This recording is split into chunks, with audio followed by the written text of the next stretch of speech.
Niloloko mo mga Katoliko eh. Akala ko ba iisa lang ang Diyos? Ay tatlo yan eh.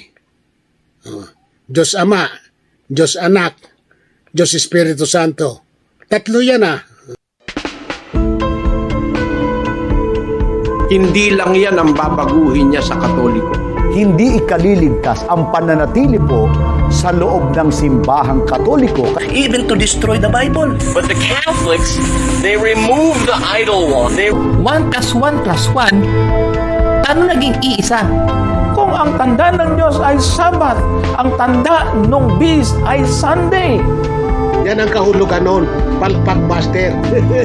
Ako po si Kabornok at ako ang inyong taga-Sony. Sa puntong ito ng ating programa, kung hindi ka pa nakasubscribe, pakiclick po ng subscribe button at ang notification bell para updated po tayo sa ating mga susunod na videos. Kaya, let's go at simulan na natin!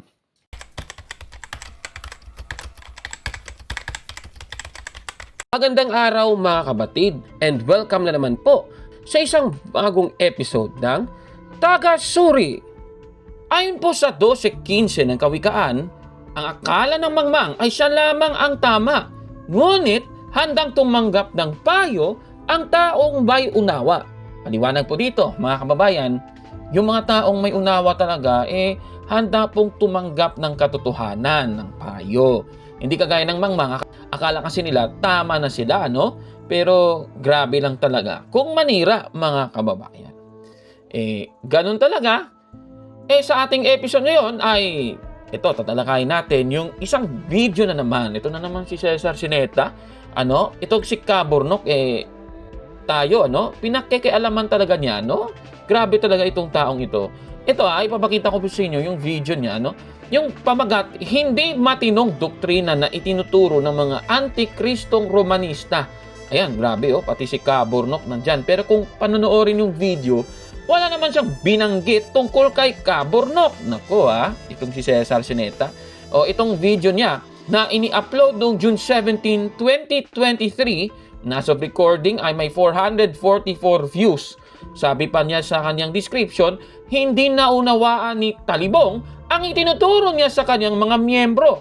As of recording din ay may 34 likes mga kababayan. Ang isa pa sa mga napansin ko sa kanyang thumbnail mga kapatid, yung mukha daw ni Kabornok, yan daw, nako grabe talaga itong taong ito. Hanggang ngayon, paniwalang-paniwala talaga siya na yan ang mukha ni Kabornok. Eto, kasi ito yung pahayag niya noon. Panoorin natin, Kung totoo sinasabi mo, bakit takot kang magpakita ng mukha abang nagsasalita ka? Ngayon, nagkamali ka. Ito ang mukha mo.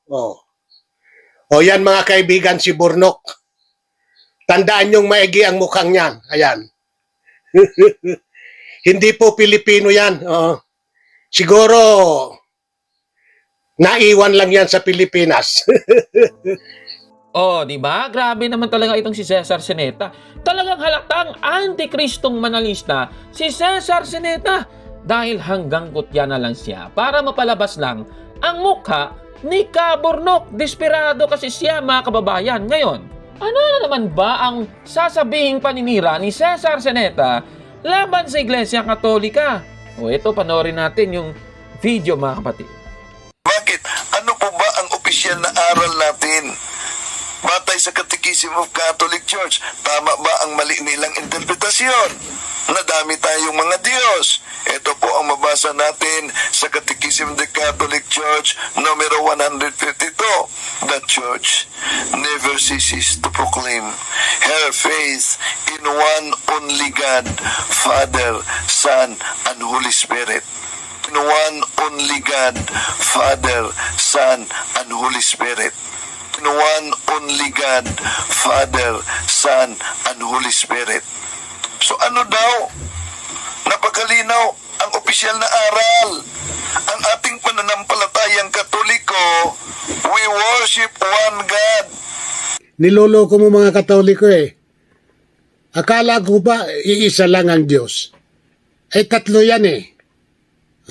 Diyos Ama, Diyos Anak, Diyos Espiritu Santo.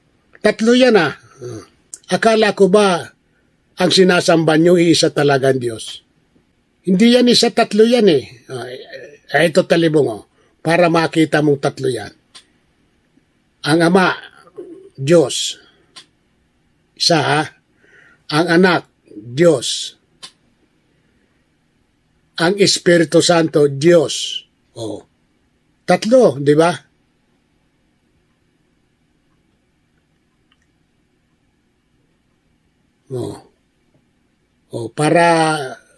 Tatlo yan eh. Ayan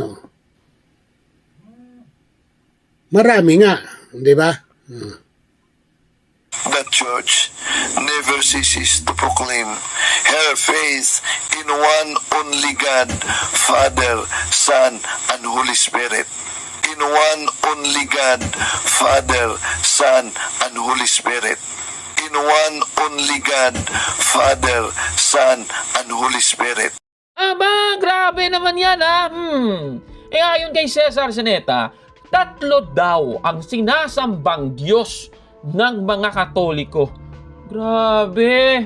Tanong, totoo ba ito, mga kababayan? Nung binasa ni Brother Wendell Talibong yung CCC 152 na yung nakasulat, one only God, kasi merong Father, Son, at Holy Spirit, ganito yung ginawa kasi niya, no? Nakakatawa talaga. Yung one God doon sa nakasulat, doon sa CCC 152, sabi niya, Father, Son, Holy Spirit. Di ba yung Father, God, yung Son, God din, at yung Holy Spirit ay God din. Tatlong God yun Three gods ata yun Ay, ganun ba yung conclusion? Nako, tanong. Tama ba yung conclusion ni Mr. Cesar Sineta, mga kababayan? Suriin nga natin. Alam naman natin sa Deuteronomio 6:4, ang Diyos po, the Lord our God is one Lord. Isa, one. Tanong, ano ba ang tinutukoy na one? Na siyang bilang ng Diyos ayon po sa Biblia. Alam naman po natin sa Biblia ang salitang one sa lumang tipan na tumutukoy sa bilang, dalawa po yung ginagamit na Hebrew word para dyan, mga kapatid. Una, yung yakid at yung ekad, mga kababayan. Ang yakid po, ayon po sa Strong's Concordance, only one, solitary. Ibig sabihin, isang entity, isang persona, isa talaga, yan po yung yakid.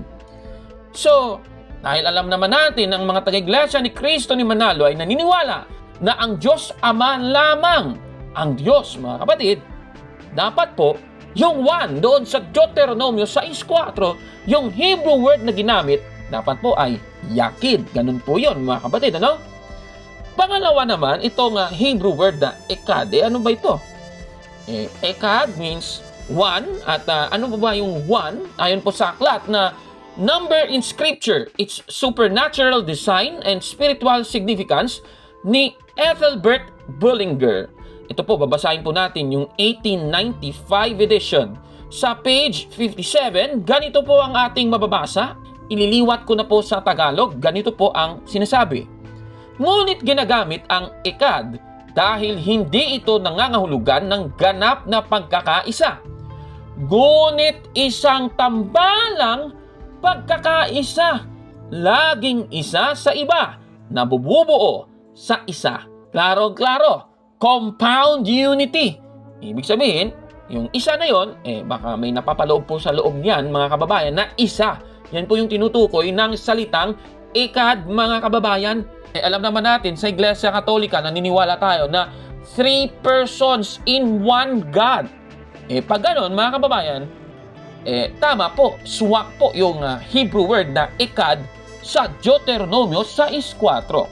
So, alin ba ang nakasulat sa Deuteronomio 6:4 sa Hebreo, mga kababayan?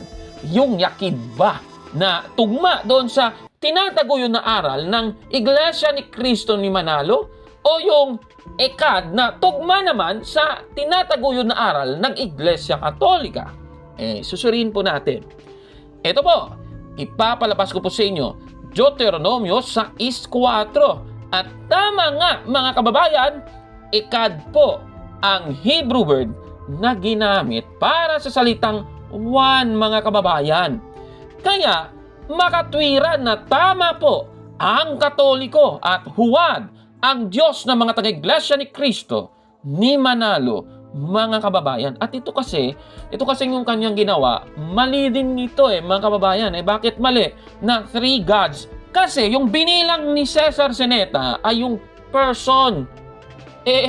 Yung salitang God, hindi naman yung person. Tumutukoy po yun sa nature. Alam naman po natin, ang kalikasan ng Diyos Ama at ang kalikasan ng Diyos Anak na ang ating Panginoong Jesucristo ay iisa lamang. At mababasa po natin yan sa Gs 30 ng Juan. Ayan, nakikita nyo po sa screen. I and the Father are one in essence and nature. Klarong-klaro mga kababayan. Pero, ang Ama at ang Anak ay magkahiwalay na persona. Mababasa naman natin yan sa 8:16 ng Juan. Ang sinasabi, but there are 2 of us, I and the Father. Klarong-klaro po mga kababayan. Ganoon talaga basta hindi mo nakamit ang totoong katwiran dahil wala ka sa tunay na iglesia na itinayo ng ating Panginoong Hesukristo mga kababayan. Kaya itong sinasabi ni Cesar Sinieta, Niloloko mo mga Katoliko Akala ko ba iisa lang ang Diyos? Ay tatlo yan Diyos Ama, Diyos Anak, Diyos Espiritu Santo. Tatlo yan Akala ko ba ang sinasamba nyo iisa talagang Diyos? Hindi yan isa, tatlo yan ito talibong para makita mong tatlo yan. Ang Ama, Diyos. Isa Ang Anak, Diyos. Ang Espiritu Santo, Diyos. Tatlo, di ba?